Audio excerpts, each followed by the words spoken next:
acontecer na prática a fixação da pena. Bom, eu vou compartilhar aqui o caso hipotético, para a gente poder fazer uma análise, né, e marcando aqui os pontos principais, os pontos mais importantes, e depois a gente chega numa pena final. Vamos lá. Donald, nascido em 13 de maio de 2000. Gente, todo enunciado de questão que vocês podem responder, se te falar a data de nascimento do réu, não é à toa. Não é à toa que o enunciado vai mencionar a data de nascimento do réu.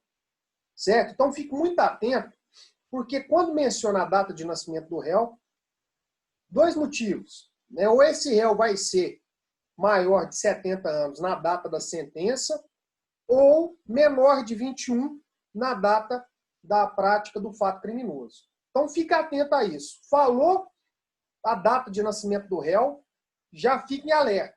Não é à toa que o enunciado está te contando a data de nascimento, não. Então, olha só.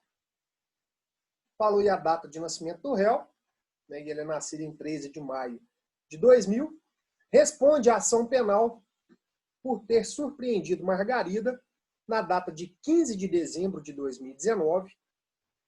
Então, outro dado importante, isso aqui é a data do fato criminoso. Então, aqui, ó, na data do fato criminoso, o réu contava com 19 anos, não é isso? Então, por volta de 4 horas da manhã, o horário do crime, na porta de sua casa. O agente abordou a vítima, mostrou-lhe um revólver calibre 38 e começou a agredi-la com pontapés e coronhadas.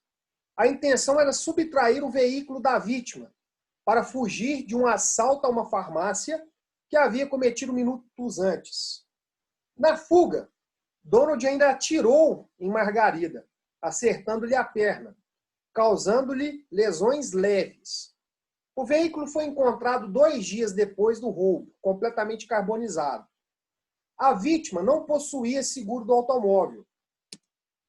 No inquérito policial, ficou demonstrado que Donald é primário e não possui antecedentes criminais. Estava trabalhando como pintor à época dos fatos e praticou os delitos motivado por seu vício em crack, a fim de conseguir recursos para comprar a droga. Então eu tenho um caso fictício, né, que me passa algumas informações para que a gente então tenha condições de fixar a pena para esse crime. E nós vamos nos ater, embora o enunciado fale da prática de 2 roubos, né, que ele teria roubado uma farmácia, e em seguida teria roubado o carro da vítima de nome Margarida. Embora ele fale desses 2 crimes, né, ele se atém com mais detalhes ao segundo roubo, né, o roubo cuja vítima foi a Margarida. Então a gente vai fixar a pena apenas para esse segundo roubo, para o roubo do qual a vítima foi a Margarida. Então Donald, nascido em 13 de maio de 2000, responde à ação penal por ter surpreendido Margarida na data de 15 de dezembro de 2019, por volta de 4 horas da manhã, na porta de sua casa. O agente abordou a vítima, mostrou-lhe um revólver calibre 38 e começou a agredi-la com pontapés e coronhadas. A intenção era subtrair o veículo da vítima para fugir de um assalto a uma farmácia, que havia cometido minutos antes. Na fuga, Donald ainda atirou em Margarida, acertando-lhe a perna, causando-lhe lesões leves. O veículo foi encontrado 2 dias depois do roubo, completamente carbonizado. A vítima não possuía seguro do automóvel. No inquérito policial ficou demonstrado que Donald é primário e não possui antecedentes criminais. E estava trabalhando como pintor, à época dos fatos, e praticou os delitos motivado por seu vício em crack, a fim de conseguir recursos para comprar droga. Na condição de juiz ou juíza, com base apenas, isso aqui é importantíssimo, qualquer questão de prova você tem que se ater somente às informações que o enunciado te passou. Você não pode deduzir, você não pode presumir nada. Simplesmente vai levar em consideração aquilo que o enunciado falou. Aquilo que o enunciado não falou, você não pode utilizar nem para beneficiar e nem para prejudicar o réu. Certo? Então, ficar muito atento a isso. Então, olha só. Na condição de juiz ou juíza, com base apenas nas informações constantes do enunciado, fixe a pena a que Donald será submetido. Então, olha, primeiro ponto. A partir dessas informações, nós precisamos, primeiro ponto, antes de fixar a pena base, antes de ir lá na primeira etapa, a gente precisa tipificar o crime. Né? Essa é uma tarefa muito difícil. A partir das informações do enunciado, nós precisamos tipificar o delito. O que é tipificar? É pegar o fato e encaixar ele em algum crime da legislação penal. Em algum crime do Código Penal, em algum crime da lei antidrogas, algum crime do Estatuto do Idoso. Então, tipificação é isso. É a gente pegar o fato e amoldar esse fato a algum crime previsto na legislação. Então, quando a gente lê que o Donald ele subtraiu o carro da vítima, utilizando de um revólver calibre 38, né, deu pontapé na vítima, coronhada, deu nela um tiro, né, que causou lesões leves. Então, olha, a gente está diante de uma subtração praticada com violência à vítima. Subtração com violência à vítima configura o crime de roubo. Então, nós não podemos confundir isso de forma alguma, né, que furto e roubo são figuras típicas completamente diferentes. O furto e o roubo implicam em subtração do patrimônio da vítima. A diferença é que o furto não é praticado com violência ou grave ameaça à pessoa. Então, você estaciona um carro na rua. Quando você volta, o carro não está lá mais, o seu carro não foi roubado, o seu carro foi furtado. Subtrair para si ou para outrem coisa alheia móvel. Ponto. Não se utilizou de violência nem grave ameaça à pessoa. Agora, você está com o carro parado no sinal. O indivíduo aponta a arma para você, perdeu, desce do carro, passa o carro aí. Isso é roubo. Né? Foi feita a subtração do seu carro mediante a ameaça de que se você não entregasse o veículo, ele atentaria contra a sua vida. Então, essa é a diferença básica entre essas duas figuras típicas. Furto, lá do artigo 155, subtração sem violência ou grave ameaça à pessoa, e o roubo, do artigo 157 do Código Penal, que é a subtração com violência ou grave ameaça à pessoa. Então, o primeiro ponto é esse. A gente está diante de um crime de roubo. Ó, então, a tipificação é isso, é a gente analisar as circunstâncias e entender e identificar qual foi o crime que o indivíduo praticou. E aí vamos fazer a leitura do artigo 157, que possui 3 parágrafos. E aí ele tem várias informações aqui na descrição da sua figura típica. Então, olha lá, o roubo, do artigo 157 do Código Penal. Subtrair coisa móvel alheia para si ou para outrem, mediante grave ameaça ou violência à pessoa, ou depois de havê-la, por qualquer meio, reduzido à impossibilidade de resistência. Pena, reclusão de 4 a 10 anos. Então, o crime de roubo tem uma pena mínima de 4 anos, uma pena abstrata mínima de 4 anos e uma pena abstrata máxima de 10 anos. E além da pena privativa de liberdade, prevê uma pena de multa. Então, 4 a 10 anos. Parágrafo 1º.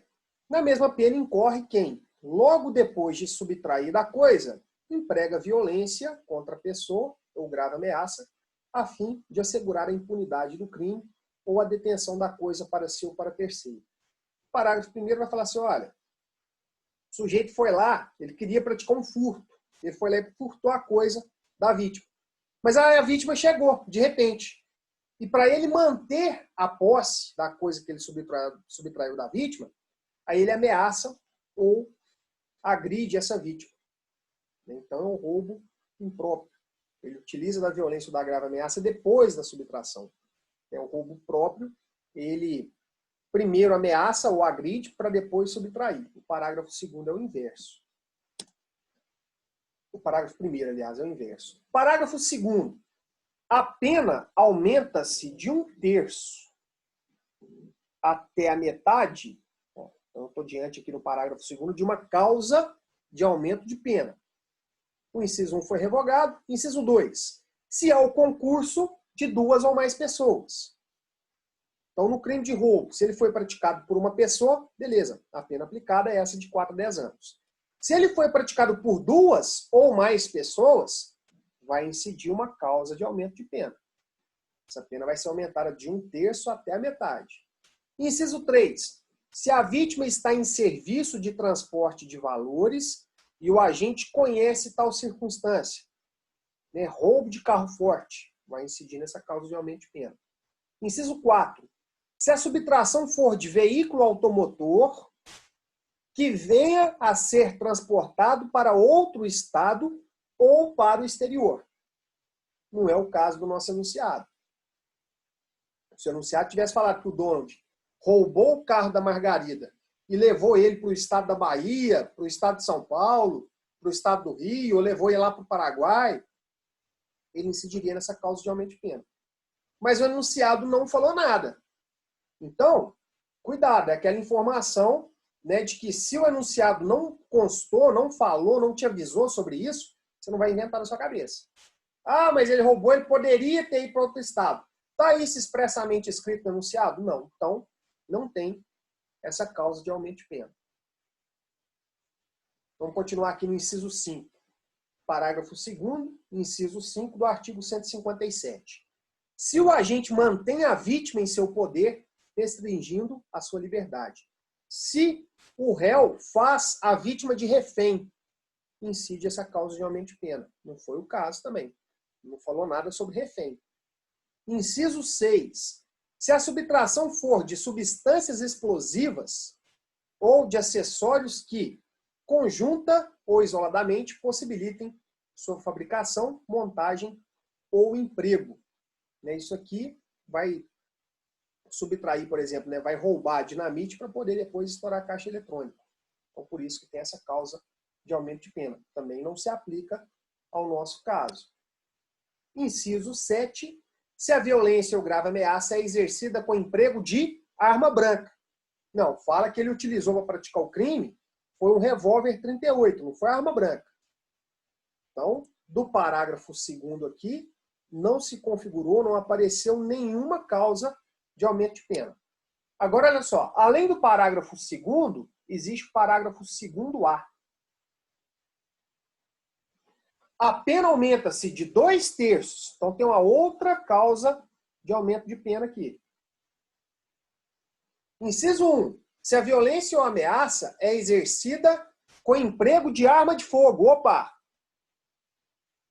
O Donald aqui, para poder praticar o crime, ele usou um revólver 38. Então, ele incide nessa causa de aumento de pena. Essa aqui, então, apareceu. Artigo 157, parágrafo 2º-A, inciso 1. Inciso 2. Se há destruição ou rompimento de obstáculo mediante o emprego de explosivo ou de artefato análogo que cause perigo comum. A história de estourar a caixa eletrônica. Não é o caso. Parágrafo 2º-B. Se a violência ou grave ameaça é exercida com emprego de arma de fogo, é o caso. Emprego de arma de fogo de uso restrito ou proibido. Não, o revólver calibre 38 não é arma de fogo de uso restrito ou proibido. Como que eu faço para saber? Eu vou ter que, então, ler a portaria que estabelece lá quais as armas que são de uso, que são consideradas armas de fogo de uso restrito, de uso proibido, e quais que são de uso permitido. Não, você não precisa decorar isso. O enunciado vai te falar. Quando o enunciado disser que ele se valeu de uma arma de fogo de uso restrito, você iria, então, aplicar essa causa de aumento de pena do parágrafo 2º-B. Como falou que é um 38, uma arma mais comum, você não vai aplicar essa causa de aumento do parágrafo 2º B, somente do parágrafo 2º A, inciso 1. Está marcado em verde aqui. Para por aí, não. Temos um parágrafo 3º. Se da violência resulta, inciso 1, lesão corporal grave. Deixa eu marcar de outra cor aqui para a gente não confundir. Lesão corporal grave. O enunciado fala que o agente atirou na vítima. Né? O Donald, depois de subtrair do carro, ele atirou na Margarida. Aqui, ó. Na fuga, Donald ainda atirou em Margarida, acertando-lhe a perna, causando-lhe lesões corporais leves. Não foi lesão corporal grave. Então, não configurou o parágrafo 3º, inciso 1 do artigo 157. Porque aí muda a pena. O 157 fala que a pena é de 4 a 10 anos. O 157, parágrafo 3º, inciso 1, aumenta essa pena. Olha lá, de 7 a 18 anos. E o parágrafo, ou melhor, e o inciso 2 do parágrafo 3º é a figura típica do latrocínio. É o crime com a pena mais alta que a gente tem no Código Penal. Parágrafo 3º, inciso 2 do artigo 157. Se da violência resulta morte, matou a vítima para praticar o roubo, para praticar a subtração. A pena é de reclusão de 20 a 30 anos. É a pena mais alta. É do crime de latrocínio e do crime de extorsão mediante sequestro com resultado morte. São os crimes que têm a pena mais alta. O crime de homicídio qualificado, a pena é de 12 a 30. Então a pena do latrocínio aqui, ó, a pena mínima do latrocínio é 8 anos acima da pena mínima do homicídio qualificado. Certo? Então, diante da leitura aqui de todo o artigo 157, nós precisamos, então, pegar o nosso caso e tipificar. Nós precisamos pegar o nosso caso e encaixar ele dentro desse artigo 157. Nós já sabemos que ele praticou um roubo. Mas eu não posso simplesmente falar assim, ó, praticou um roubo, artigo 157 caput. Não, não é tão simples assim. Nós vimos aqui, ó, que ele praticou um crime de roubo com a causa de aumento de pena do parágrafo 2º A, inciso 2. Portanto, a tipificação do nosso crime fica assim, ó, artigo 157, parágrafo 2º A, porque eu tenho o segundo, tem o parágrafo 2º, eu tenho o 2º A e eu tenho o parágrafo 2º B. Ah, por que disso? Porque olha só, quando foi criado o Código Penal lá em 1940, como é que surgiram esses parágrafos 2º A e 2º B? Quando o Código Penal foi criado lá em 1940, existia lá o artigo 157, o parágrafo 1º, o parágrafo 2º e o parágrafo 3º. Aí precisou fazer uma alteração nesse artigo 157, acrescentar algo no parágrafo 2º. Como já existia o parágrafo 2º, o outro parágrafo foi chamado de 2º A. E a outra alteração já tinha o 2º A, teve o 2º A, 2º B. E vocês vão ver que existem artigos que tem lá o A, o B, o C, até o G. Vocês vão ver. Então é por isso, são alterações que são feitas depois que a lei entrou em vigor. Vamos lá, Ian?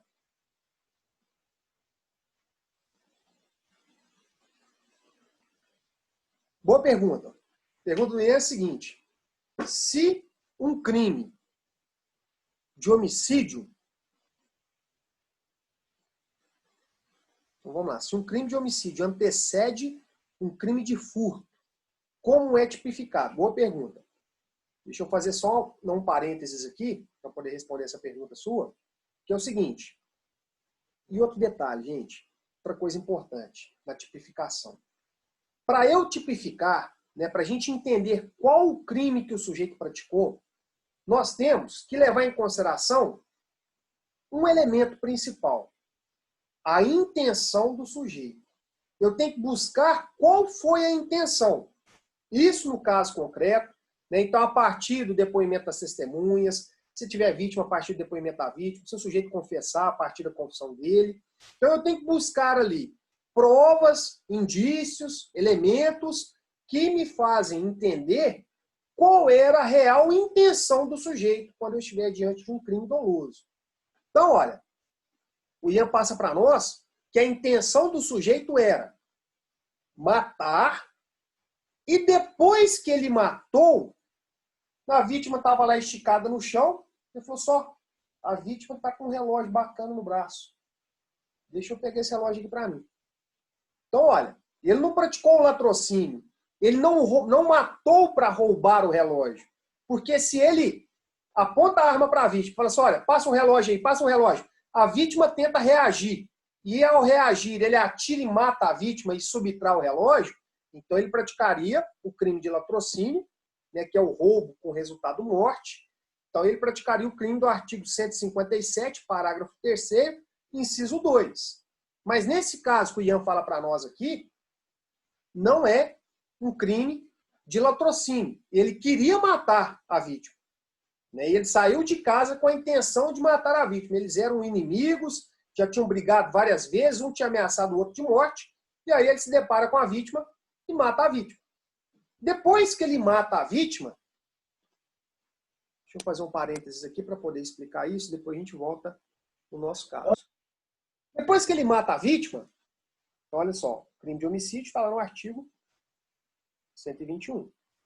Matou a vítima. Depois que a vítima caiu no chão, ele olha e fala assim, olha, a vítima tem um relógio muito bacana, eu vou pegar esse relógio para mim. Pega o relógio da vítima e vai embora.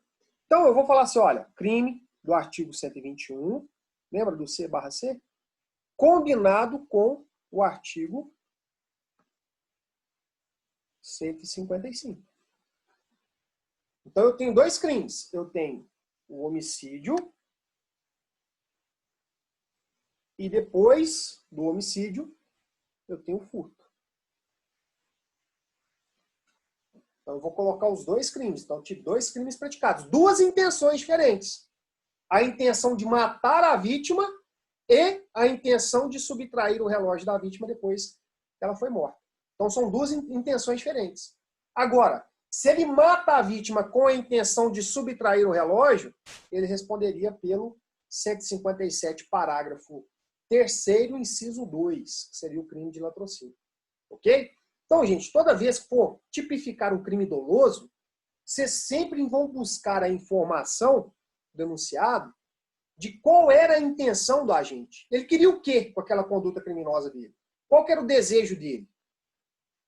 Para você, então, chegar a essa conclusão de que, olha, foi homicídio e depois o furto, ou então, se ele já queria subtrair, né, o relógio da vítima desde o início, e por isso matou a vítima, aí já não é homicídio mais furto, aí já vai ser latrocínio. Beleza? Perfeito, Ian. Né? Então, a tipificação sempre vai levar em consideração, a tipificação do crime doloso sempre levará em consideração qual era a intenção do agente. Certo? Então, nas questões de prova, você vai buscar essas informações do denunciado, o denunciado vai te falar qual era a intenção dele. E na prática real, né, você vai ter que ler no inquérito, vai ter que ler no processo a partir das provas, dos depoimentos, dos documentos, e tentar extrair qual era a intenção dele, para que você consiga fazer uma tipificação correta. Ok? Então, o nosso exemplo aqui, ó, no nosso caso, nós vamos ter que tipificar a pena para o Donald, ele praticou o crime do artigo 157, parágrafo 2º-A do Código Penal. Concordam comigo? Então, olha, ele praticou a subtração de um veículo automotor, desferiu pontapés na vítima, mostrou um revólver calibre 38, desferiu pontapés e coronhadas na vítima, atirou na vítima, acertou a perna causando lesões leves. O veículo foi encontrado só 2 dias depois do roubo. O veículo foi encontrado totalmente carbonizado. Então, o crime que ele praticou foi o crime do artigo 157. A pena é uma pena de 4 a 10 anos, com uma causa de aumento de pena do parágrafo 2º-A. Opa, esqueci de colocar um inciso aqui, ó. Artigo 157, parágrafo 2º-A.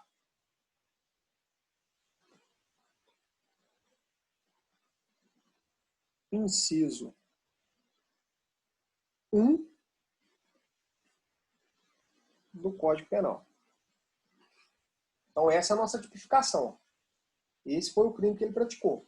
Um crime de roubo com a causa especial de aumento de pena por ter praticado esse roubo com emprego de arma de fogo. Certo?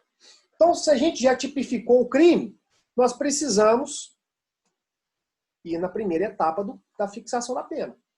Já descobri qual é o crime que o sujeito praticou. E aí, a partir do momento que eu identifico qual é o crime, eu vou olhar qual é a pena combinada a esse crime.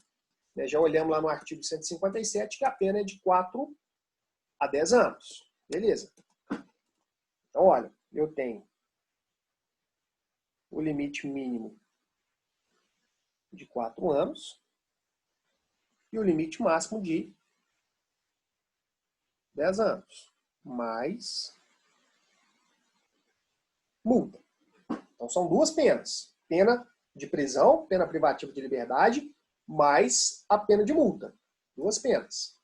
Feito isso, identifiquei qual que é a tipificação, identifiquei qual é a pena combinada ao delito, eu então tenho que fixar a pena base.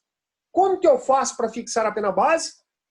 Volto lá no artigo 59 do Código Penal, que vai dizer que o juiz, atendendo à culpabilidade, número 1, aos antecedentes, número 2, à conduta social, número 3, a personalidade do agente, número 4, aos motivos, 5, as circunstâncias do crime, 6, consequências do crime, 7, bem como ao comportamento da vítima. Número 8. Estabelecerá conforme seja necessário o suficiente para a reprovação e prevenção do crime. Então, a pena base vai ser fixada levando em consideração todas essas 8 circunstâncias. Lembra da sentença do estelionato, que a juíza fez a análise de todas elas em separado? Analisou uma por uma. Nós vamos fazer a mesma coisa aqui. Olha só. Primeira que nós vamos analisar, culpabilidade. A culpabilidade favorece ou desfavorece o réu? O que eu entendo por culpabilidade? O grau de intensidade da conduta, a demonstração da vontade dele em praticar o delito. O grau de culpabilidade. Foi elevado ou foi baixo? Aí vamos analisar o caso. Vamos ler o caso de novo. Gente, o sujeito aponta para a vítima um revólver calibre 38 e, sem que a vítima fale nada, faça nada, começa a agredir com pontapés e coronhadas. Depois que ele consegue, a vítima entrega o carro para ele. Ainda pega e atira na vítima. Já está com o carro, está fugindo e ainda atira na vítima. Então, olha só. Talvez se ele tivesse apenas apontado o revólver e pedido o carro, a vítima teria entregue o veículo e teria ido embora. Então, já que ele apontou a arma, além de apontar, começou a chutar a vítima, deu coronhada na cabeça da vítima, a vítima entregou o carro, na fuga ele ainda atirou contra a vítima. Então, o grau de intensidade da conduta dele foi maior do que o normal. Então, isso tem que ser levado em consideração de forma negativa. Se alguém discordar de alguma circunstância, é até importante para a gente poder enriquecer o debate aqui, né? Para a gente poder chegar em outra conclusão, né? Reforçar o ponto de vista, ou então mudar o ponto de vista. Então, olha só, nessa situação, a culpabilidade dele, que é entendida, né, como a intensidade na conduta que foi praticada, ela tem que ser analisada de forma desfavorável, né? Porque o sujeito, para praticar um roubo, ele não precisa atirar na vítima, ele não precisa dar coronhada na vítima, não precisa dar pontapé. O enunciado, hora nenhuma, fala que a vítima reagiu, né? Simplesmente fala que ele já chegou, abordou, mostrou o revólver e de imediato já começou a agredir com pontapés e coronhadas. Depois, durante a fuga, ele ainda atirou na vítima. Então aqui foi além do que era necessário para praticar esse roubo. A vítima tratava-se de uma mulher. Então, ao analisar a culpabilidade, vamos colocar aqui, ó, xizinho. Todo que for negativo, a gente coloca um X vermelho.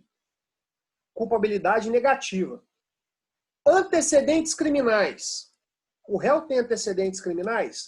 O enunciado fala com todas as letras, aqui, ó, não possui antecedentes criminais. Então, essa circunstância é positiva. Vamos colocar ela em verde aqui, ó. Vou voltar aqui. Então, os antecedentes, circunstância positiva. Conduta social do réu. Vamos lá. Ah, quem sai roubando os outros na rua, dando coronhada, pontapé, a conduta social é ruim. Tá, mas eu não posso analisar o crime em si, eu tenho que ver o passado. Né? Eu tenho que ver a vida pregressa do sujeito, o passado. Né? O que ele fazia da vida? O enunciado vem e fala, estava trabalhando como pintor. Então, esse sujeito, ele não vivia da prática de crimes. Né? Ele estava trabalhando como pintor. Ah, mas fala também que ele era usuário de crack, que ele praticou o crime para comprar droga. Isso já é uma outra circunstância. Já está relacionado ao motivo. Isso aí pode até ser levado em consideração, dependendo do ponto de vista, de forma favorável ou desfavorável. A gente fala assim, ah, coitado, ele era doente, ele era viciado em droga, então isso é um ponto que favorece ele. Ou então, não, isso aí praticou um crime para poder cometer outro crime, que é comprar droga para poder fazer uso. Então aqui, cuidado para não confundir essas duas circunstâncias. Eu tenho aqui, ó, sobre a conduta social dele, que esse sujeito trabalhava. A conduta social positiva também. Personalidade. Gente, a coisa mais difícil no processo é o juiz aferir a personalidade do sujeito. Juiz não é psicólogo. Advogado não é psicólogo, promotor não é psicólogo, delegado não é psicólogo. A coisa mais complicada do mundo é analisar a personalidade do sujeito. Então, se não tiver um laudo de um profissional capacitado, de um psiquiatra, de um psicólogo, não tem jeito do juiz levar isso em consideração para desfavorecer. Então, assim, dificilmente, a não ser que o enunciado deixe claro, demonstrou ter personalidade perversa, personalidade adstrita, personalidade voltada à prática de crimes. Se o enunciado falar isso, beleza, a personalidade é negativa. Se o enunciado não tocar no assunto de personalidade, não tem como você analisar de forma desfavorável. Então, a personalidade, se ela não está desfavorável, vai ser favorável. Motivos do crime. Na minha opinião, o motivo desfavorece. Aqui. Uma coisa se tivesse escrito que ele tinha praticado o crime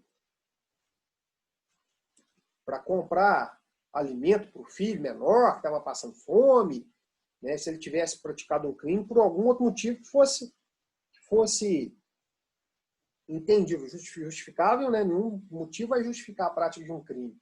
Né? Mas que a gente pudesse entender, ah, tá, então praticou um crime ali para conseguir comida para o filho que estava passando necessidade para conseguir dinheiro para fazer uma cirurgia para o filho, etc. Não é o caso. Praticou o crime. Qual que é o motivo? Por seu vício em crack, a fim de assegurar recursos para comprar droga. Então, praticou um roubo para praticar outro crime, que é comprar droga para fazer o uso próprio. Então, olha aqui. Vamos voltar lá nas circunstâncias judiciais. Motivos do crime, na minha opinião, são negativos. Desfavorece. Circunstâncias do crime. Quais circunstâncias que o crime foi praticado? Ó, trata-se de uma vítima do sexo feminino. Aqui, ó, às 4 horas da manhã. Qual que é o problema? 4 horas da manhã, a rua está deserta. Se esse crime é praticado meio-dia, teria 1 milhão de testemunhas. Se o crime é praticado às 4 da manhã, a possibilidade de ter uma testemunha é muito menor. A possibilidade desse sujeito ser perseguido e preso é muito menor. Então, as circunstâncias, na minha opinião, também desfavorecem o réu. Circunstâncias do crime desfavoráveis. Consequências do crime. Vamos voltar lá para a gente entender o que aconteceu de consequência do crime. Ó, a vítima, né, ficou sem um veículo. O veículo foi encontrado 2 dias depois do roubo, completamente carbonizado. Além de roubar, ele colocou fogo no carro. A vítima não possuía seguro do automóvel. E não fala nada em restituição do dano. Então, a consequência foi bem desfavorável à vítima. A vítima ficou no prejuízo total desse veículo. Comportamento da vítima. Né? Sem elementos também a gente pode aferir. Não fala nada. Comportamento favorece. Então, olha só. Das 8 circunstâncias judiciais, 4 são a favor e 4 são contra. Eu tenho um limite de pena que vai no mínimo em 4 anos e o máximo em 10. Se eu tenho 4 circunstâncias favoráveis e 4 desfavoráveis, eu posso, você na condição de juiz, você na condição de juíza, você vai fixar essa pena no mínimo, a pena base vai ficar fixada no mínimo, sendo que esse réu tem 4 circunstâncias judiciais desfavoráveis, né, das 8 circunstâncias do artigo 59, 4 são desfavoráveis a ele. Você vai fixar essa pena no mínimo? De jeito nenhum. Então, você vai analisar o seguinte. Vamos lá para a fixação da pena base. Ó. Eu parto de uma pena cujo mínimo é 4 e o máximo é 10 anos. Então, tem a diferença de 6 anos aqui, né? Entre o mínimo e o máximo, eu tenho a diferença de 6 anos.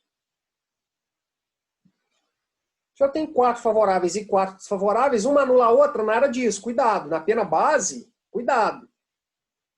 Uma vai anular a outra nas agravantes e atenuantes. Na pena base não tem nada disso. Então, 4 desfavoráveis, 4 favoráveis, eu vou levar em consideração essas 4 desfavoráveis. Então, anda a metade do caminho aí. Anda a metade do caminho. Ô, Paulo. Oi? Esse comportamento da vítima aí foi favorável a ele por quê? Ó, boa pergunta, Júnior. O comportamento da vítima é uma circunstância que é a seguinte. Ou o comportamento da vítima, ou a vítima vai facilitar, né, com o comportamento da vítima, ela acabou por facilitar a vida do bandido, do criminoso, ela induziu, né, o exemplo que eu usei na aula passada, a vítima que para no semáforo, com o relógio no braço e coloca o braço para fora do carro. Aí o sujeito já está pensando em praticar um crime contra alguém, aí ele vê a oportunidade nascer ali na cara dele. Então, nesse caso, o comportamento da vítima favoreceu o agente. Agora, ou o comportamento vai ser neutro, né? A vítima não fez nada para favorecer. Beleza. Então ele vai ser neutro, não pode prejudicar. Ou então ele vai ser um comportamento que vai facilitar a vida do sujeito e também não vai poder prejudicar. Então, quando a gente analisa as 8 circunstâncias, deixa eu voltar nelas aqui, ó, essas 7 primeiras,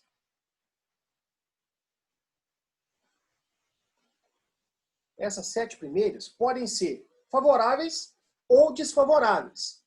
O comportamento da vítima nunca será desfavorável ao réu. Como assim o comportamento da vítima nunca será desfavorável? Ou vai ser neutro, a vítima não fez nada para incentivar a atuação, para motivar a intenção do criminoso, ou então ela vai ter feito alguma coisa, né? Ela deixou a carteira em cima do painel do carro. O sujeito está nem pensando em praticar um crime. Quando ele viu a carteira dando soco em cima do painel, opa, vou quebrar o vidro aqui, pegar a carteira e sair correndo. Então, ou ela vai beneficiar, ou então ela não vai. Ela vai ser neutra. Beleza? Então, você não vai ter uma condição de comportamento da vítima que irá ser analisada de forma prejudicial ao réu. Por quê? Porque se a vítima facilitou a vida do bandido, esse comportamento dela vai acabar por beneficiá-lo. Então, essa circunstância vai ser, né, o comportamento da vítima nunca vai prejudicar o réu. Porque se a vítima tomou todos os cuidados e mesmo assim ela foi vítima do crime, beleza, o criminoso está no papel dele de praticar o delito. Agora, se a vítima não tomou cuidado nenhum, pelo contrário, com a conduta dela, ela acabou por induzir a prática do delito, e isso vai ser levado em consideração a beneficiar o réu. Certo? Então, ou beneficia o comportamento da vítima, ou beneficia, ou então vai ser neutro. Então, olha só. Nós temos um intervalo entre a mínima e a máxima de 6 anos. Como são 4 favoráveis e 4 desfavoráveis, vamos aumentar isso aqui da metade. Vamos aumentar isso aqui, ó, de 3 anos. Então, a nossa pena base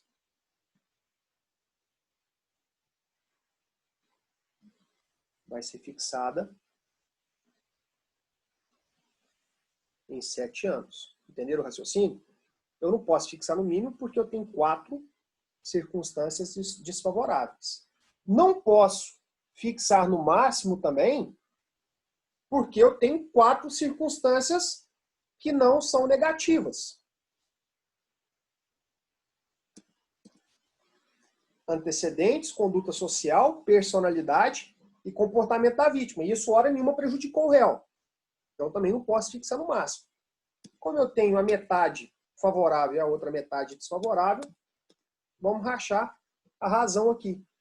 Então, se eu tenho um intervalo de 6 anos, vou aumentar a metade disso. Vou aumentar em 3 anos. 4 anos mais 3, 7 anos a pena base. Basta? É só isso? Não. Não, por quê? Porque o crime de roubo, ele prevê aqui, ó, pena 4 a 10 anos e multa.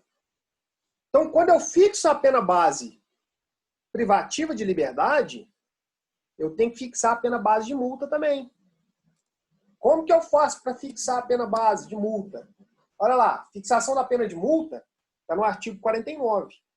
A pena de multa consiste no pagamento ao fundo penitenciário da quantia fixada na sentença e calculada em dias multa. Será no mínimo de 10 e no máximo de 360 dias multa. Então, se eu fixei a pena privativa de liberdade em 7, acima, portanto, do mínimo de 4 anos, eu também tenho que fixar essa pena base de multa no patamar acima do mínimo de 10 dias multa. Então, nós vamos colocar ela aqui, ó, em 350 em 175 dias multa. 7 anos. 7 anos de reclusão. E 175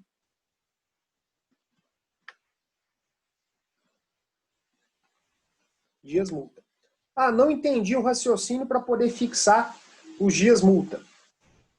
Gente, que qualquer raciocínio de conta aqui que vocês não entenderem, vocês me param, que eu volto e explico. Vamos fazer aqui o raciocínio da fixação dos dias multa. Gente, e isso aqui também não tem uma matemática muito exata, não. Pode ser um pouco mais do que isso, um pouco menos, né? Mas, enfim, vai ficar algo próximo disso. Por quê? Aqui, ó. A multa tem um mínimo de 10 dias multa. Todo crime que tem pena de multa vai ser um mínimo de 10 dias multa e o máximo de 360 dias multa.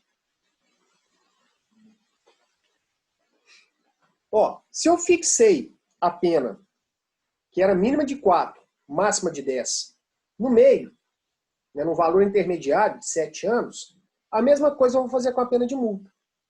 Se o mínimo são 10 dias e o máximo 360, né, eu tenho um intervalo aqui, ó, do mínimo para o máximo de 350 dias.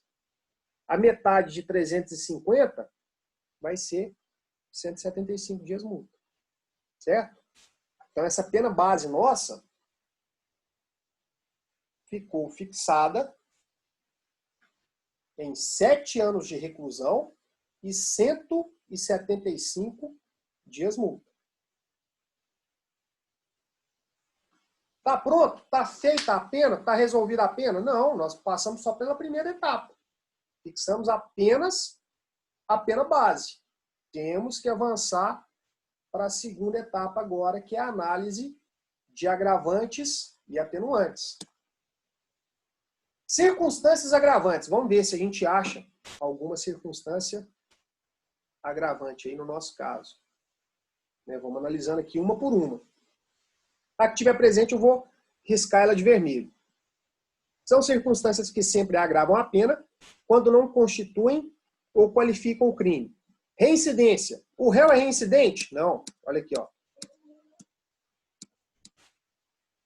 Donald é primário e não possui antecedentes criminais.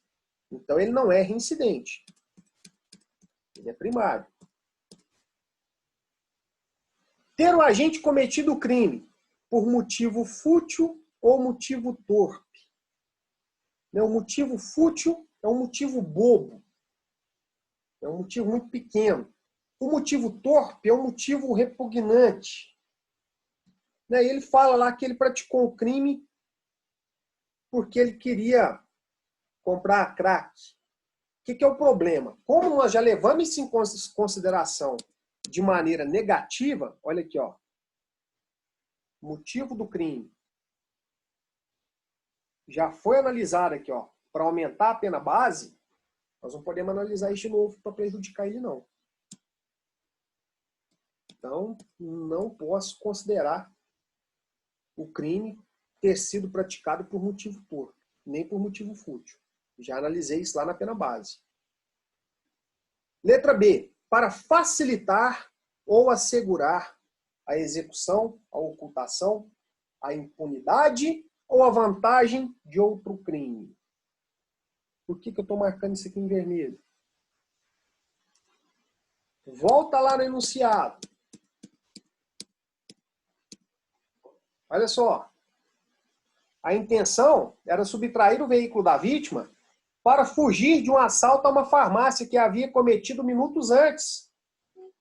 Então ele roubou o carro da Margarida para poder fugir de um assalto que ele tinha praticado a uma farmácia poucos minutos antes. Logo, ele praticou o roubo contra a Margarida para assegurar a execução, a impunidade desse outro crime de roubo. Então, incide nessa circunstância agravante. Tem uma agravante em desfavor dele. Letra C. A traição de emboscada ou mediante dissimulação ou outro recurso que dificultou ou tornou impossível a defesa do ofendido. Não fala que, né, ele articulou, ele havia preparado o crime, né, que ele havia preparado a emboscada para a vítima. Não, o enunciado não passa nenhuma informação dessa natureza. Com emprego de veneno, fogo, explosivo, tortura ou outro meio insidioso ou cruel, ou de que possa resultar perigo comum. Também não. Não usou veneno, não usou explosivo. Usou arma de fogo, não. Não é fogo, né? Ele não atirou fogo na vítima para roubar. Ele utilizou de arma de fogo. Então também essa agravante aqui não está presente. Letra E. Contra ascendente, descendente, irmão ou cônjuge. Também não fala de nenhum grau de parentesco com a vítima. Com abuso de autoridade ou prevalecendo-se de relações domésticas, de coabitação ou de hospitalidade, ou com violência contra a mulher na forma da lei específica. Cuidado com isso. A vítima do crime é mulher, a Margarida. Né? Mas ela não tem nenhuma relação doméstica nem familiar, não pode aplicar esse crime à Lei Maria da Penha. E aí, muito cuidado e preste atenção nessa observação. Quando é que se aplica a Lei Maria da Penha? A Lei Maria da Penha é a lei que visa proteger a mulher e punir o agressor ou a agressora quando esse crime é praticado dentro de uma relação doméstica ou familiar. O que é isso? Quando agressor ou agressora e vítima possuem ou possuíram uma relação íntima de afeto. Ou seja, quando agressor e agressora, né, agressor e vítima, quando eles estavam na condição de marido e esposa, namorado e namorada, ex-marido e ex-esposa, ou, né, isso é uma relação íntima de afeto. Ou ainda, eles têm um parentesco. É o filho que agride a mãe, né, é o neto que agride a avó. Ou ainda, relação doméstica. O que é isso? A vítima e o agressor convivem com habitualidade no mesmo ambiente. Ela é colega minha de trabalho. Né? O agressor e a vítima são colegas de trabalho. Então, eles estão naquele ambiente os mesmos dias, de segunda a sexta, eles estão no mesmo ambiente. O agressor sabe da rotina da vítima, ele sabe de detalhes dessa vítima, ou seja, a violência doméstica e familiar, ela coloca a vítima numa situação de vulnerabilidade. O agressor ou a agressora conhece a vítima, né? Sabe da rotina dela. Então, isso torna a vítima ainda mais vulnerável. Por esse motivo, que esse agressor ou agressora merece uma repressão penal mais severa. Agora, igual o Donald aí, que saiu a esmo lá, viu a Margarida na porta de casa às 4 horas da manhã, guardando o carro. Olha, nunca vi ela na vida, não sei quem é, nunca vi ela, vou abordar ela e vou roubar porque ela estava na hora errada, no lugar errado. Aplica a Lei Maria da Penha? Não, cuidado. A Lei Maria da Penha não é aplicada pelo simples fato da vítima ser do sexo feminino. É mais do que isso. A vítima tem que ser do sexo feminino e entre a vítima e o agressor ou agressora tem que haver uma relação doméstica ou familiar. Certo? Isso está descrito no artigo 5º da Lei 11.340, artigo 5º da Lei Maria da Penha, né, que estabelece o que é uma relação doméstica e o que é uma relação familiar. Ok? Vamos lá, Ian.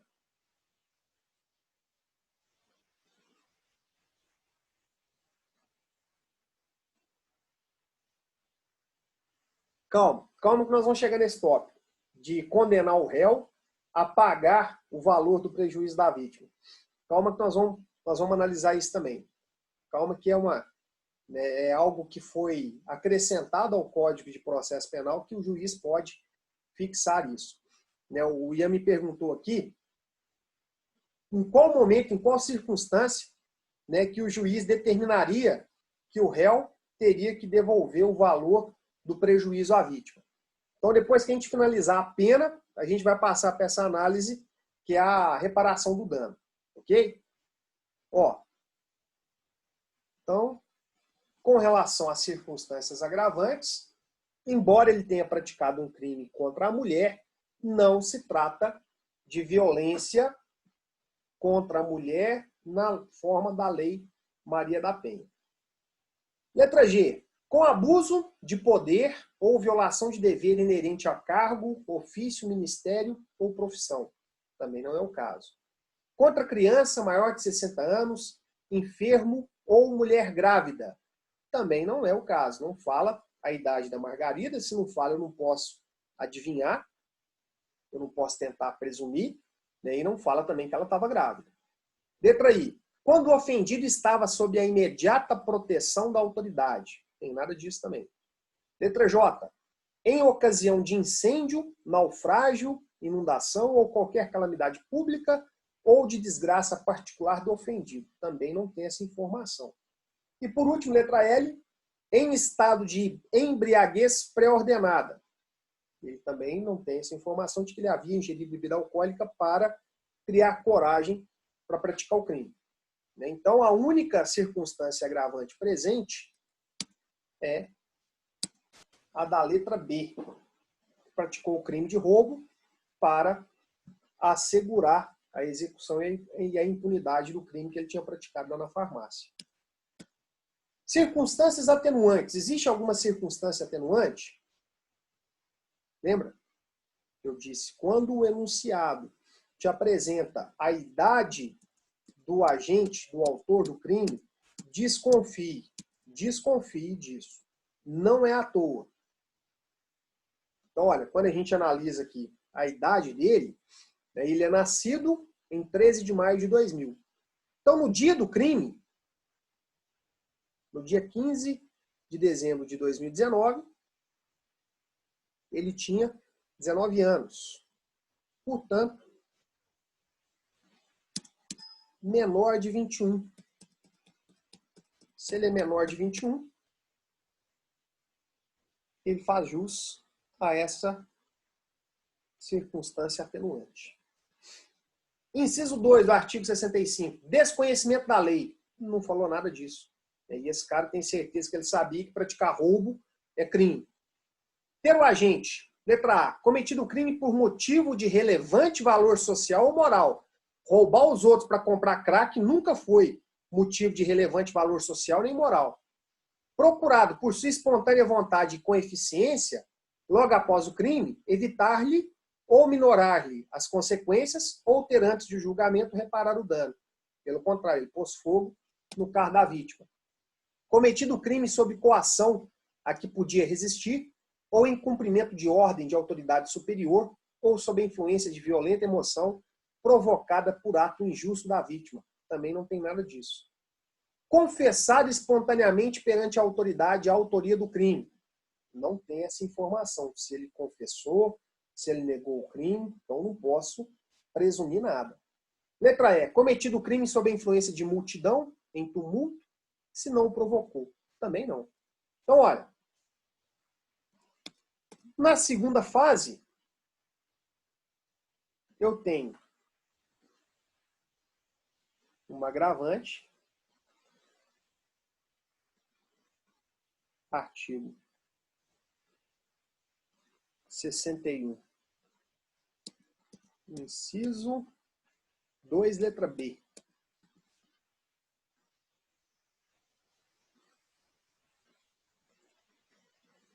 E uma atenuante. Artigo 65, inciso 1.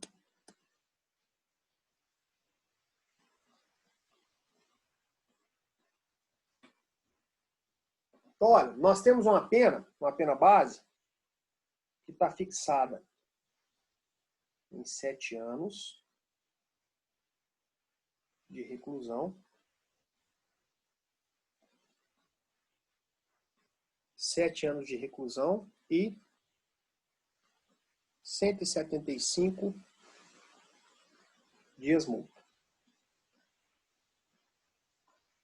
Na sentença, nós temos que aplicar a agravante. Então, nós vamos fazer o quê? Nós podemos compensar uma com a outra Claro, podemos compensar uma com a outra. Mas não é simplesmente falar assim, olha, compensa uma com a outra e pronto. Tem que aplicar a agravante e tirar por conta da atenuante. Então nós vamos pegar, ó, vou aumentar 1/6 dessa pena, né, por conta da agravante de ter praticado o crime para assegurar a execução e a impunidade de outro crime. Então 1/6 de 7 vai ser 1 ano e 2 meses. Então ela vai aumentar para 8 anos e 2 meses de reclusão e 175 dias. Quanto que vai ser 1/6 de 175? 29,1, vamos colocar 30. E 205 dias multa. Por causa da agravante. E aí nós vamos retirar 1 ano e 2 meses e 30 dias multa por causa da atenuante. Dele ser menor de 21 anos. Então, em razão da aplicação de uma e da outra, a pena vai ficar, na segunda etapa, em 7 anos de reclusão e 175 dias multa. Essa será a pena da segunda etapa. Ô, Paulo, Oi. licença, só para te perguntar uma coisa. A respeito desses dias multa, você chegou a falar em alguma aula?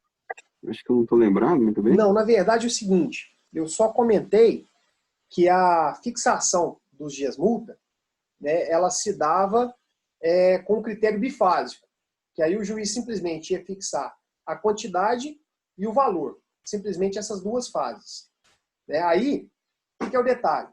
Eu deixei para poder a gente entender como que é fixada essa multa no exemplo prático, para a gente ver que não é somente a pena privativa de liberdade que passa pela análise de fixação de pena base, de agravantes, atenuantes, causas de aumento e causas de diminuição. Que eu tenho que fazer isso também com a pena de multa. Que a pena de multa, a partir do momento que a pena de prisão ela aumenta ou ela diminui, a pena de multa também sofre esse aumento ou essa diminuição. Paulo, Oi? repete só de novo, por favor. Meu travou aqui na hora que você estava falando, eu perdi.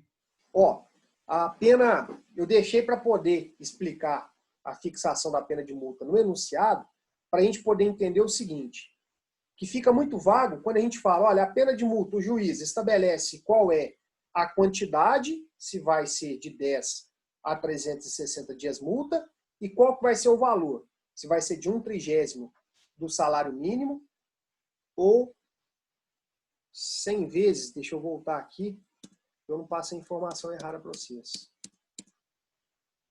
Ou 5 vezes o valor do salário mínimo. Então fica muito vago. Fala assim, tá, o juiz vai fixar de 10 a 360 dias multa e o valor de cada dia multa vai ser 1/30. Eu vou pegar o valor do salário mínimo e dividir por 30 ou pegar o valor do salário mínimo e multiplicar por 5. O que é importante quando o assunto é fixação da pena de multa? Eu tenho que ter em mente que, a partir do momento que o juiz fixa a pena base, com todos esses critérios, fixa a pena privativa de liberdade com a pena base, ele tem que fixar também uma pena de multa, levando em consideração os mesmos critérios. Quanto pior as circunstâncias judiciais, maior vai ser a multa. Quanto melhor, menor vai ser a multa. Então, por exemplo, a pena do crime aqui de roubo, a mínima é 4, a máxima é 10. A pena de multa, a mínima é 10 dias multa, a máxima 360 dias multa. Se a gente tivesse fixado a pena de prisão, a pena base de prisão em 4 anos, no mínimo, a gente teria que ter fixado também a pena de multa nos 10 dias multa, que é o mínimo. Então, sempre trabalhar com esse parâmetro mínimo e máximo, de acordo com o que aumenta a pena de prisão, aumenta também a pena de multa. Diminuiu a pena de prisão, eu tenho também que automaticamente diminuir a pena de multa. Então elas andam juntas, né? Se o crime prevê lá prisão mais multa, eu tenho sempre que fixar as duas em paralelo, sempre as duas em conjunto. Beleza? Então olha aqui. Beleza. Pena Obrigado. base 7 anos. Pena de multa em 175 dias multa, levando em consideração o mesmo critério. Eu aumentei por conta da agravante, eu tenho que aumentar também a pena de multa. Diminuir por conta da atenuante, eu tenho que diminuir também a pena de multa. Então, olha, a gente sai da segunda etapa com uma pena de 7 anos, igualzinha à pena base. De 7 anos e 175 dias multa. A gente sai com a mesma pena base. E aí acabou? Não, nós vamos para a terceira etapa. Qual que é a terceira etapa? A terceira etapa é a análise de causas de aumento e causas de diminuição. Existe causa de aumento ou causa de diminuição? Lembra que eu circulei aqui de verde? Quando o sujeito pratica o roubo lá, com emprego de arma de fogo, essa pena dele, ela é aumentada de 2/3. Então, existe aqui uma causa de aumento de pena.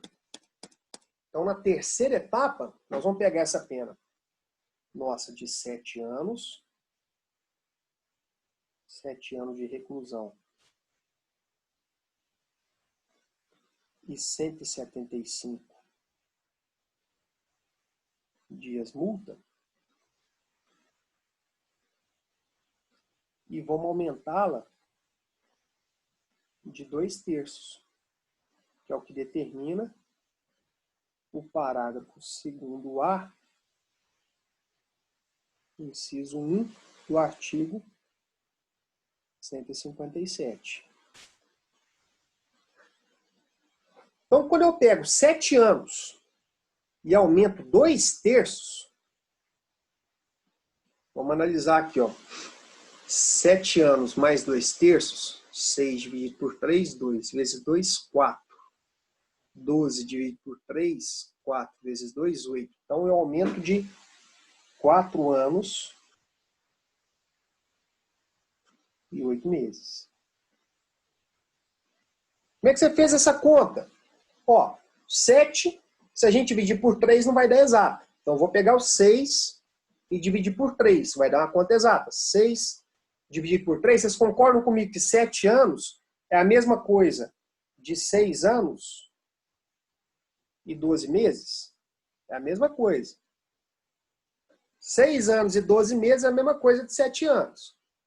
Se eu pego 6 anos, divido por 3, vai dar 2. Eu preciso, né, 1/3 de 6 é 2. Mas eu não quero 1/3. Eu quero 2/3. 2 vezes 2, 4. Aí eu vou pegar os 12 meses aqui, dividir por 3. 4 meses. Vezes 2, 8 meses.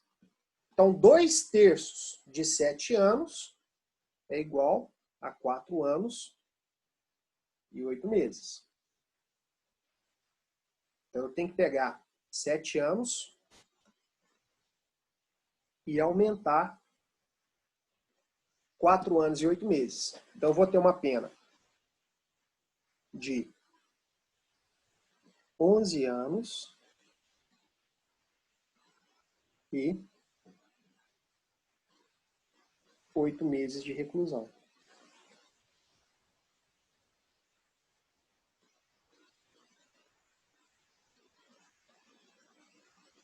E os dias multa? Também. Só tem 175 dias multa. Ó, 175 dividido por 3 vai dar 58,3. Então vamos arredondar para 59. Vezes 2, 118. 118 mais 175, 293. Então 11 anos e 8 meses de reclusão e 293 dias multa.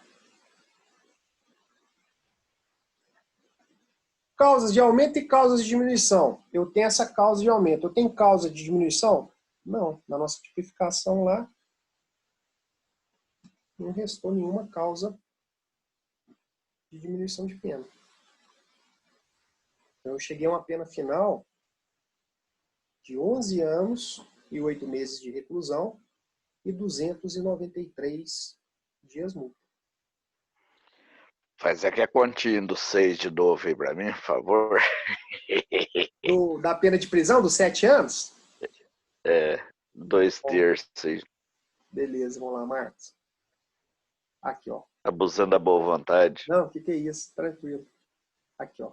Deixa eu apagar aqui para não confundir. Vamos lá. Então, eu tenho uma pena que chegou lá na segunda etapa, né? A pena base, mais a agravante, mais a atenuante. Eu cheguei numa pena da segunda etapa com 7 anos de reclusão e 175 dias multa. Aí, pelo fato do Donald ter praticado o crime com emprego de arma de fogo, essa pena dele tem que ser aumentada de 2/3. Então, na última etapa que eu vou aplicar a causa de aumento de pena. Então, eu vou pegar esses 7 anos e aumentar de 2/3. Aí eu tenho uma dificuldade muito grande, porque se eu dividir 7 por 3, para saber quanto que é 1/3 de 7, vai dar 2,33333, vai dar uma dízima. Aí vai complicar meu meio de campo aqui. Então, o que eu faço? Eu transformo os 7 anos em 6 anos e 12 meses. Por quê? Porque 6 é divisível por 3 e 12 é divisível por 3 também. Então, quando eu pego 6, é porque eu preciso aumentar 2/3. Quando eu pego 6 e divido por 3, se eu tiver aqui, ó, 1/3 mais 1/3 mais 1/3 é igual a 6. Então, se eu colocar aqui, ó, 2 mais 2 mais 2 é igual a 6. 2/3, eu preciso saber quanto que é 2/3 de 6. Então, 2/3 de 6. 6 dividido por 3. 2 vezes 2, 4. Então, 2/3 de 6 é igual a 4 anos. Acabou? Posso pegar os 4 anos e somar no 7? Não, tem uns 12 meses aqui. Aí eu tenho que pegar os 12 meses, dividir por 3. 12 dividido por 3, 4. Então, 1/3 de 12 é 4. Mas eu não quero saber quanto que é 1/3. Eu quero saber quanto que são 2/3. Então, eu tenho que pegar 4 meses, multiplicar por 2. 4 vezes 2, 8. Então, 2/3 de 7 anos é igual a 4 anos e 8 meses. Beleza. Eu já sei quanto que são 2/3 de 7 anos. Eu vou pegar esses 4 anos e 8 meses e somar com 7 anos de reclusão. 7 mais 4, 11. Os 8 meses não vão somar com mais nada, então 11 anos e 8 meses de reclusão.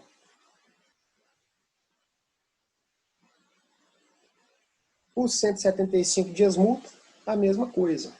Mas como é fracionado em 12 meses, né, o dias multa, o ano dificulta um pouquinho para a gente, porque um ano não equivale a 10, não equivale a 100. Ele vai se equivaler a 12 meses, né? Então, vou pegar aqui os 175, dividir por 3, vai dar 58,3333. Então, vamos arredondar para 59. 59 seria um pouco mais de 1/3 de 175. Como eu quero saber 2/3, Multiplico por 2, 176. Peraí. Não, 118. 118 mais 175, 293 dias multa.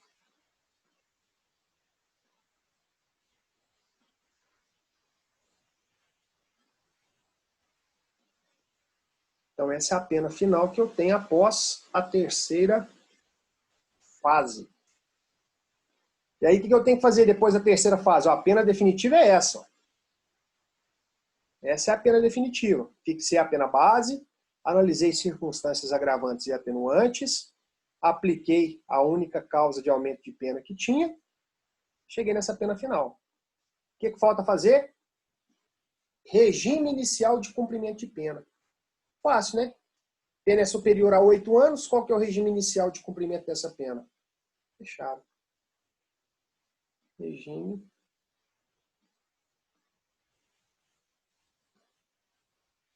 fechado. Gente, Ian, vou ficar te devendo para a próxima aula a resposta da sua dúvida aqui. E aí depois, quando a gente for chegar nessa análise da fixação do valor mínimo de reparação de dano, aí eu te explico como que o juiz leva em consideração para poder fixar esse valor. Beleza? Ó, essa parte mais complicada da fixação da pena, né, que a gente fez passo por passo. Pegou uma pena que era de 4 a 10 anos, fixou uma pena base de 7 anos e 175 dias multa, aumentou ela por conta da agravante, mas diminuiu a mesma quantidade por conta da atenuante, então uma agravante compensou a outra, manteve o mesmo valor da pena base, e acrescentou a essa pena o patamar de 2/3 por ele ter praticado o crime com emprego de arma de fogo. Chegamos numa pena final de 11 anos e 8 meses de reclusão e 293 dias multa. Certo? Então, na próxima aula, gente, nós vamos só finalizar, né, por que não pode substituir essa pena privativa de liberdade por restritivos de direito, por que não cabe suspensão condicional da pena, e aí a gente fecha com essa parte da fixação do valor mínimo a título de reparação do dano. Ok? Ó, quero agradecer demais a participação de vocês aqui, né, dizer que estou à disposição aí por WhatsApp, por e-mail, que vocês acharem mais fácil aí para poder tirar qualquer dúvida. Né, nós ainda vamos trabalhar, vamos encerrar isso na próxima aula. E aí começar a prescrição, começar o assunto de prescrição já na próxima aula. Essa parte de fixação de pena, eu acho muito interessante porque a gente sai de um plano abstrato do código, né, pena de 2 a 8 anos, pena de 12 a 30, de 20 a 30, e aí a gente chega na pena final. Né, a gente sai de uma pena, no nosso exemplo aqui, de 4 a 10 anos, e chegamos numa pena final de 11 anos e 8 meses. Né, então, eu acho isso muito interessante. E como que a gente fixa isso? Como que a gente aprende isso? Lendo sentença. Não tem outro jeito. Eu disponibilizei 3 sentenças para vocês. Depois, se tiverem um tempinho, leiam. Tem uma sentença que é de um crime de homicídio qualificado, foi julgado pelo júri. Ela tem 3 páginas. Ela é pequenininha. Porque quem decide se praticou o crime ou não é o juiz. São os jurados, né? O conselho de sentença. Então, os jurados decidiram que praticou o crime, o juiz simplesmente aplica a pena. Então, essa é a pena do crime de homicídio. Ela tem 3 páginas. Vocês vão ver item por item. O juiz analisando culpabilidade, antecedentes, conduta social, personalidade. Então, não tem outra forma de você vislumbrar, né, de você visualizar isso na prática, que não seja lendo as decisões judiciais, né, lendo as sentenças que fazem essa análise e que saem de uma pena abstrato para uma pena concreta. Beleza? Gente, então, mais uma vez, quero agradecer demais a participação de vocês, né, dizer que eu estou à disposição aí para sanar qualquer dúvida. Disponibilizei esse conteúdo no grupo do WhatsApp e também no WebGIS. Se tiver alguma dificuldade de acessar o WebGIS, me fala, né, porque aí eu posso mandar no seu privado do WhatsApp, eu mando no seu e-mail. Né, é importante você ter acesso a esse conteúdo para você poder ir fazendo o estudo e compreendendo a matéria também. Ok? Ó, um grande abraço para todo mundo. Né, vamos que vamos nessa segunda-feira. Vencer a semana aí. E qualquer dúvida, estou à disposição. Grande abraço para vocês. Até a semana que vem, se Deus quiser. Essa aula, eu vou